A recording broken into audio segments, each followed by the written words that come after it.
Hello friends, my name is Clara, and today I'm going to talk about geology. Well, more specifically, megathrust faults. So, let's get shaken. Megathrust faults are reverse faults along entire plate boundaries. But what's a reverse fault? Well, they're the opposite of normal faults. Normal faults occur at diverging plate boundaries, causing the footwall to move up and the hanging wall to move down.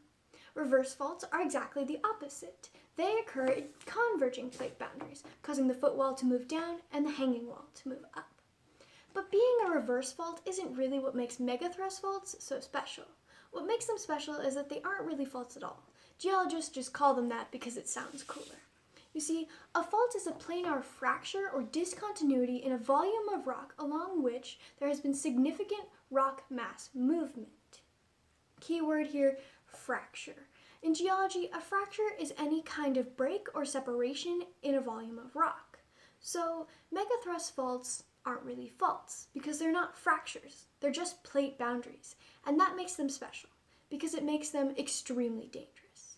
You see, megathrust faults are the only source of earthquakes stronger than a magnitude 9.0 on the planet. It is because megathrust faults are reverse faults and thus only occur at converging plate boundaries that makes them so powerful.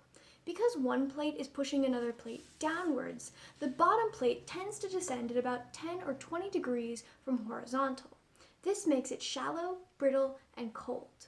This is important because at a certain depth, the crust can reach a high enough temperature that it gets hot enough to flow smoothly. But this can't happen at megathrust faults because of the shallow angle. So the crust stays brittle and cold and gets stuck, causing pressure to build along the fault until it breaks.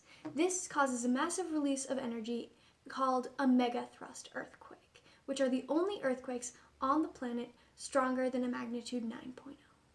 Because megathrust earthquakes are so deadly and powerful, scientists are working to improve building methods, trying things like mass dampeners, which are giant steel balls suspended inside buildings that sway to counteract the movement of an earthquake, or putting giant steel springs in building foundations so that the building will sway in an earthquake.